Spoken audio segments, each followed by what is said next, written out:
Hey everyone, my name's Ben. I'm the lead programmer of Havok AI. So I've been talking here on and off for like 5 years about how game AI needs to be more ambitious, and I don't think that's a particularly controversial viewpoint. Of course, we should try to make things better. So the question is, what holds us back? What limits game AI? What limits the set of tools we can use? And the number one answer is computation time. There might be some technique that's absolutely amazing for, say, action selection for companion AI, but if it takes 20 milliseconds to run, then it's off the table. We have 60 frames a second to push out, so that's just not practical. We have to do the best we can with the time we have. And I don't want to imply that AI is alone in that tragedy. Everybody wants to do more. The physics people want to do real-time fluid dynamics. The graphics people want individual beard hairs swaying in the wind. The sound people, I'm not really 100% on what the sound people want, but I'll bet that if they had more computation time, stuff would sound just extra awesome. Well, I don't have any answers for them, but I've got an answer for us. Because in AI, we have special powers. We have an ability. We can do something that none of those guys can do. We can wait. Let me explain. The other disciplines I mentioned, physics, graphics, sound, are presentational. They do their thing 60 times a second, or whatever your target frame rate is, and it has to happen that frame. If you're tossing crates around, they can't pause for a few frames and decide which way to bounce. Players would notice that. These systems have a responsibility to run in real time. Some of AI is real-time, things like collision avoidance, whatever we need to feed to animation, that stuff. But those things are already fast enough. What's left is stuff like action selection, navigation, rebuilding occupancy grids. What's left is deliberation, basically. And by deliberation, I mean large-scale computation, which takes in a lot of information and produces a complicated result. Things like action selection, where you have to think about everyone around you and what your health is and how many arrows you have left. Or pathfinding, where you consider thousands of potential routes through the world and produce a path potentially involving many, many steps.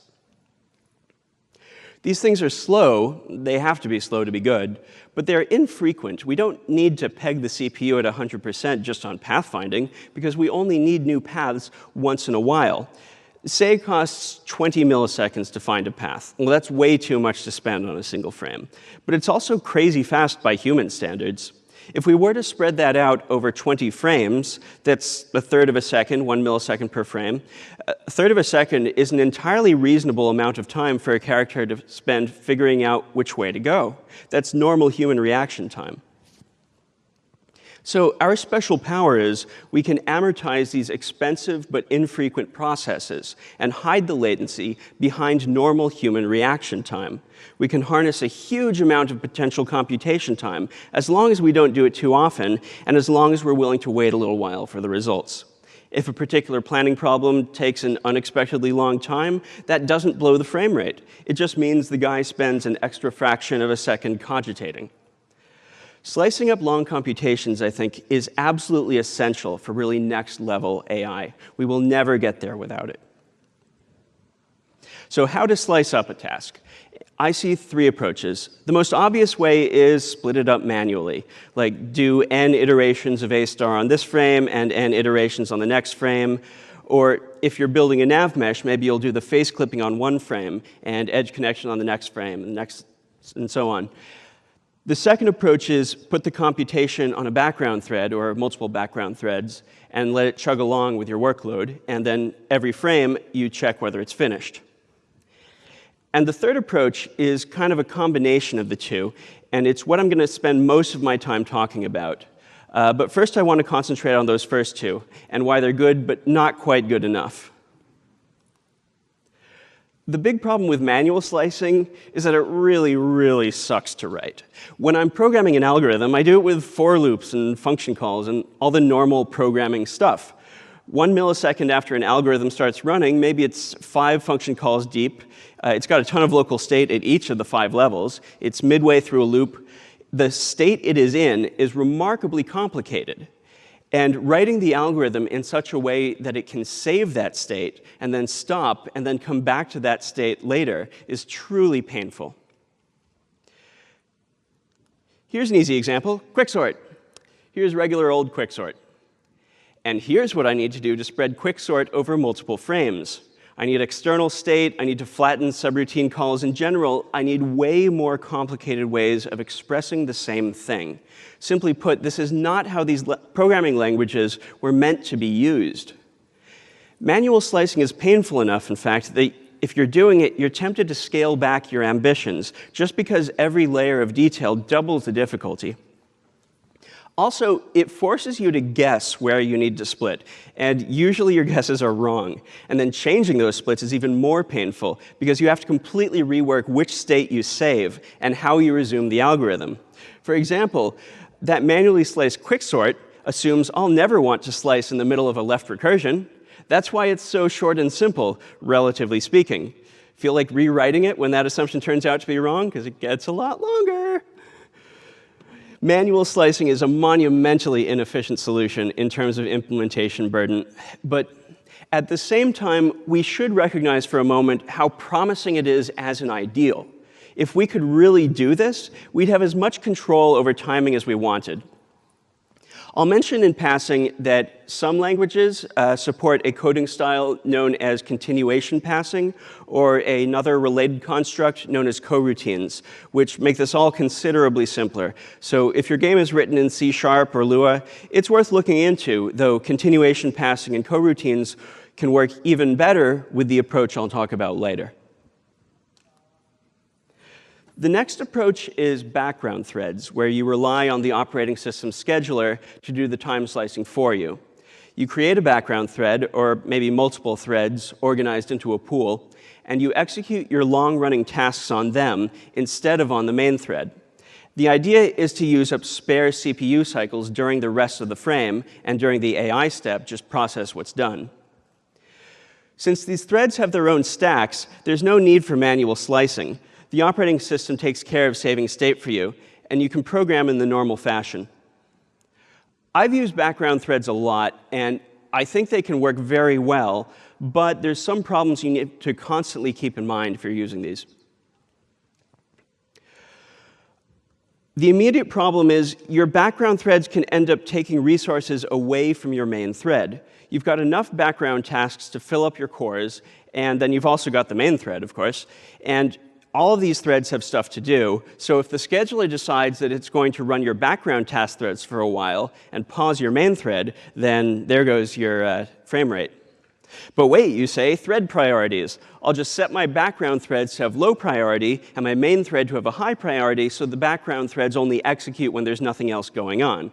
Good idea, except here's a bunch of threads, and here's your CPU cores. At any given time, some of the threads are running, some are ready to run, and some are waiting for I/O, or waiting for more tasks, or waiting for a mutex. And the usual assumption is the cores are filled with the highest priority threads, which are currently ready to run. So if a high priority thread becomes ready, it kicks out a lower priority thread. And when a thread starts waiting on something, it gets replaced with the ready thread, which has the highest priority. But on some platforms, which shall remain nameless, but which were possibly developed by a company I maybe now work for, there's this weird effect where once a thread is assigned to a core, it really doesn't want to move. Each core has its own set of threads and only looks there when it needs to find a thread to run. The only time a thread is moved is when a core has absolutely nothing to do. Only then does it steal a thread from another core.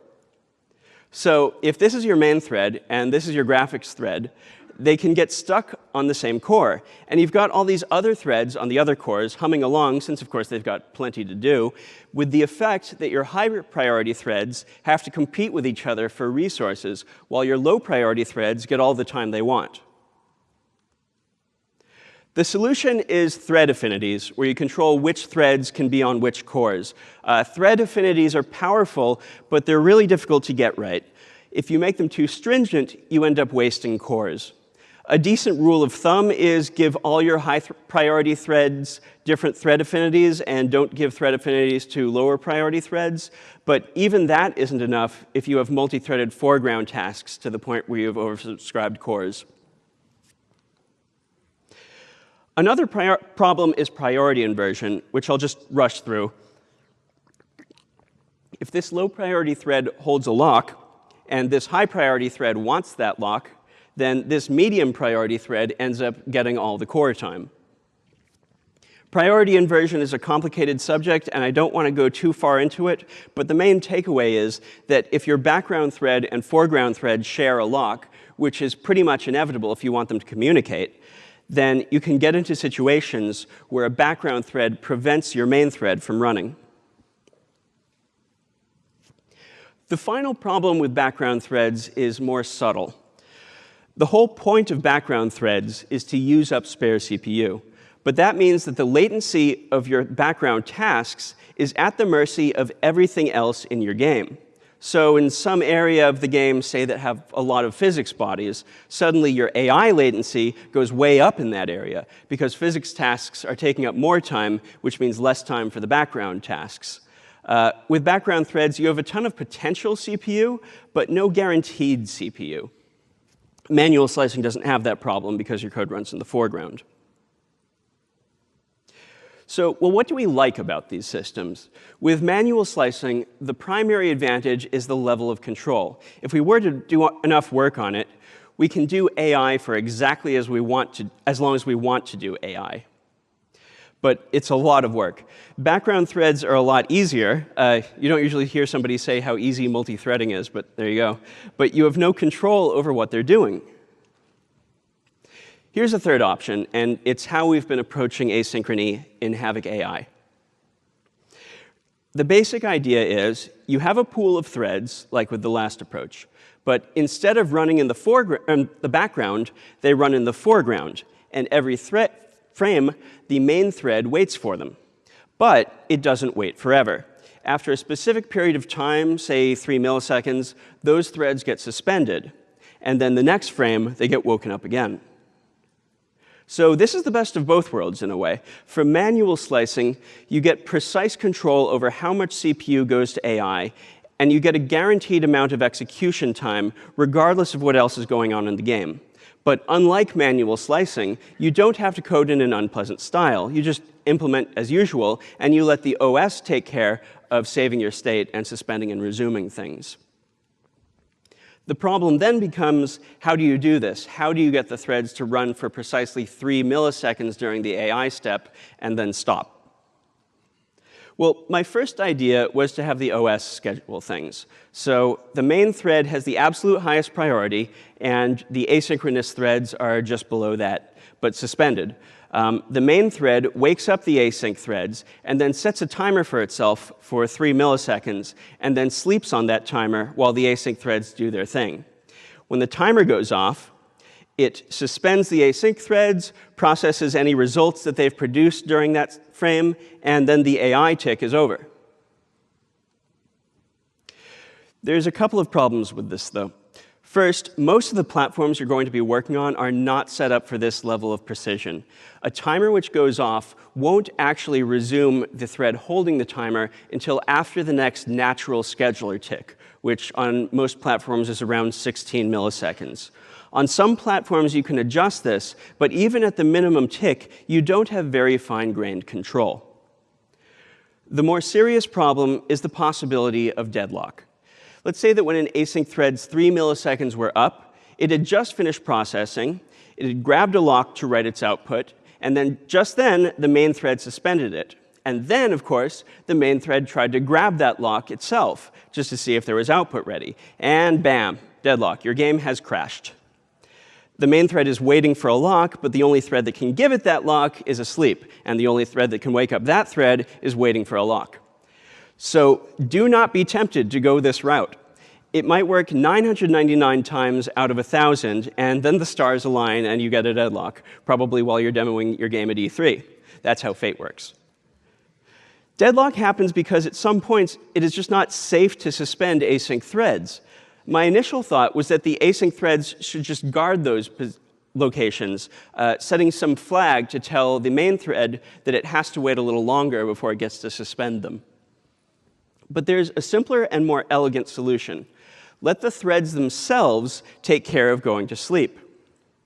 Instead of relying on the scheduler, the async threads regularly check a timer, and when their time is up, they voluntarily grab a semaphore, which won't be given to them until the next frame, causing them to sleep. They also take care of notifying the main thread when the last async thread has grabbed the semaphore and gone to sleep. So the main thread wakes up the async threads by releasing the semaphore they're waiting on, and then it waits for the everyone's gone back to sleep signal. When the async threads are woken up, they mark down the current time, add 3 milliseconds, and then they go to work. Every now and then, they check on the time, and when their 3 milliseconds are up, they wait on the semaphore again. And the last one to go to sleep notifies the main thread that the async step is over. And importantly, the async threads never go to sleep if they're holding an externally visible lock. They only go to sleep when it's safe to sleep. Essentially, we're replacing the OS scheduler with our own scheduler. The replacement is more precise, and it also has more information about when it's safe to switch over. It does require that we do these periodic timer checks, a procedure we call tend-to-thread pool, instead of using hardware interrupts. But that's really not a major burden compared to manual slicing. There's a certain number of annoying but important details I'm going to go into. But before I go into those, I want to note in passing that our implementation of an asynchronous thread pool and task queue will be available in the next release of Havok AI, or actually just Havok. If you're a license of any Havok product, you'll have access to the system for your own code. So if you license Havok anything, you can probably just take a nap right now. I also want to give credit where credit is due. Havok's implementation and the majority of details I'll go into later are not my work, but the work of my teammate, Lieven van der Heide. So if you want to thank someone for this being an actual thing as opposed to a clever idea, he's the one who actually made this stuff work. The first detail is how the locks and the semaphores work, the machinery of resuming the async threads and pausing the main thread, and then resuming the main thread when the async threads are back to being paused. Obviously, this is the most important part of the system, but I don't want to spend a ton of time on it, simply because working through correctness proofs is nobody's idea of a good time. But in short, each async thread has its own semaphore, which it uses to suspend between threads, or between frames, and the main thread has a semaphore which the async threads use to wake it back up. Suffice it to say that it's not that difficult. If you can implement a task queuing system with dependencies and whatnot, you can implement a simple async thread pool. And just Google the sleeping barber problem. Everything you need to know is there. I do, though, want to talk about thread affinities and how they relate to the locking. It's very important that you set thread affinities for all your async threads. Otherwise, you can run into the problem I mentioned earlier, where threads get distributed to the wrong cores and end up waiting for each other while low-priority threads run. Without thread affinities, this is almost guaranteed to happen. So make sure to give each async thread its own core. And of course, don't oversubscribe your async threads. But having one async thread per core sets up a hilarious problem when you wake up all the async threads. Halfway through this wake up, maybe the main thread wakes up the async thread that it shares its thread affinity with, that's on the same core as it is. And what happens? Well, the async thread takes off, particularly if it's benefiting from priority boosting. And then the main thread is no longer running and never has a chance to wake up the rest of the async threads. You can solve this with careful use of affinities and priorities and waking the threads up in the right order. But a much simpler solution is just to chain the wake-ups. Instead of the main thread waking up all the async threads, it just wakes up the first async thread. And when that async thread wakes up, the first thing it does is wake up the second thread, which wakes up the third thread, and so on. So as long as you've set correct affinities for all the async threads, that should wake them up basically simultaneously without any worries about scheduling. The next detail is timing. An x64 processor has a number of timers available to it, but the only one that's really precise enough for our needs is the timestamp counter, which is accessed through the RDTSC instruction. RDTSC gives you very high precision, but it's not perfect. In particular, it's a remarkably slow instruction. On some x64 chips, it's one of the slowest instructions you can execute. So if you've got an inner loop like this, don't tend to thread pool every time through. Instead, you can do a tend to thread pool on certain counter multiples. Or you can separate an inner and an outer loop like this. By the way, once upon a time, the timestamp counter was at the mercy of the CPU clock frequency and could be thrown off by power saving. That's actually no longer the case on modern x64 chips, but if you have a very low min spec, it's worth thinking about. Likewise, once upon a time, RDTSC wasn't necessarily synchronized between cores, but on the platforms we've tried this on, synchronization hasn't actually been a problem. It's important that your tend to thread pool function be as efficient as possible because it's going to be called a lot. Make sure you don't grab any locks or semaphores or atomically change any global values before it's time for you to go to sleep. And make sure that any per-thread state is on a different cache line to avoid false sharing between the async threads.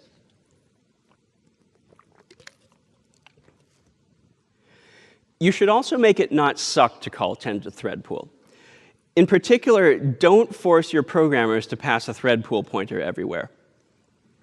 You could use a singleton, but even better is to use a thread local variable in order to store a pointer to the per-thread state. That gives you a useful side benefit. You can make tend to thread pool behave like a no-op if it's called outside any async thread pooling. That reduces the need to make two versions of your algorithms and makes it easier to retrofit asynchrony onto existing code that you're already using elsewhere. The trickiest part of all this stuff is calling tend to thread pool at the right frequency. If you call it too seldom, you'll get time spikes. And if you call it too often, you'll waste a lot of CPU time on RDTSC. Now, we've spent a lot of time getting timings just right because we've set a target of 100 microseconds for our maximum variance. That is, a thread never stays awake more than 100 microseconds longer than it was supposed to, which means it has to call this at least once every 100 microseconds.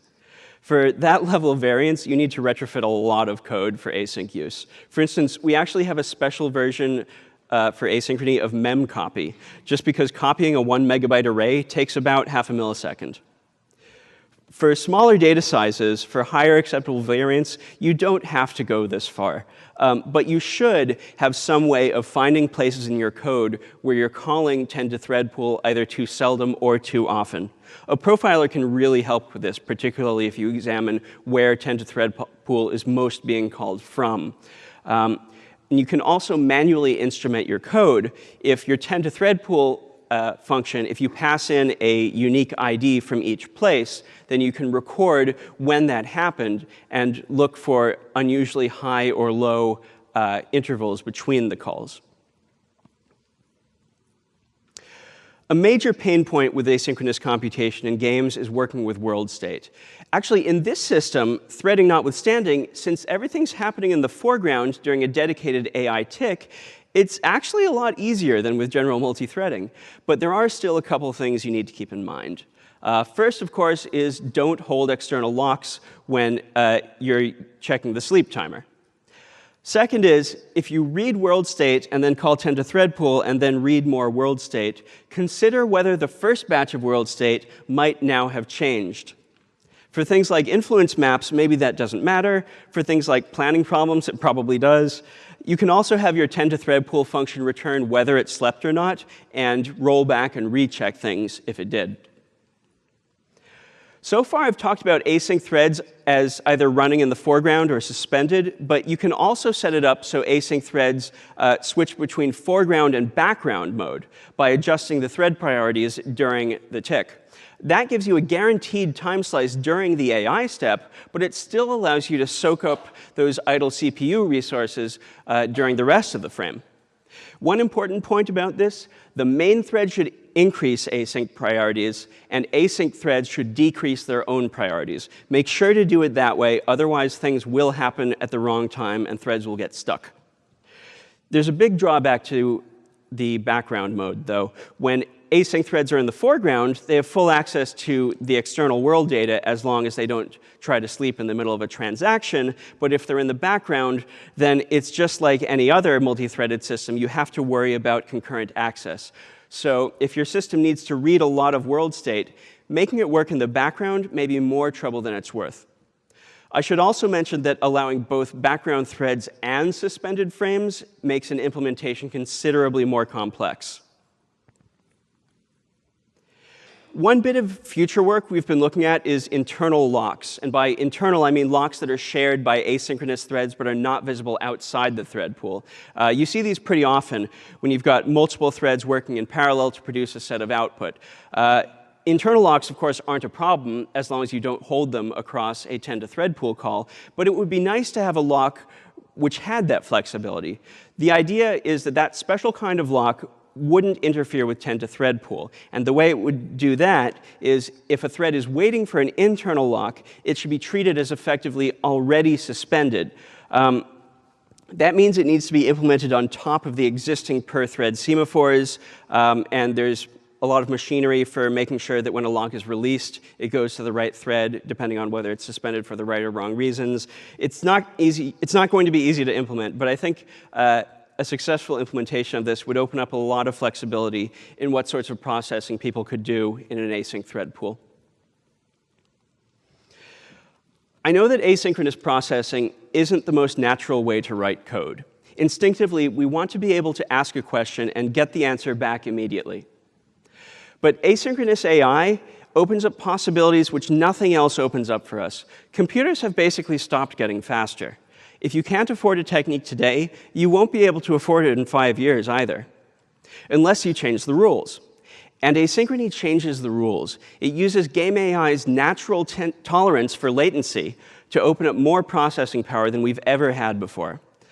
I swear, asynchrony is important. It's probably the most important thing I've ever talked about here. This is something you need to do if you want to move forward. Thank you. Got a couple minutes for questions?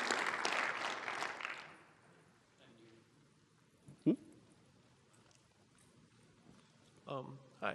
Thanks for the talk. I wanted to ask if you guys experimented into diving into like implementation with fibers. So with implementation with what? Fibers?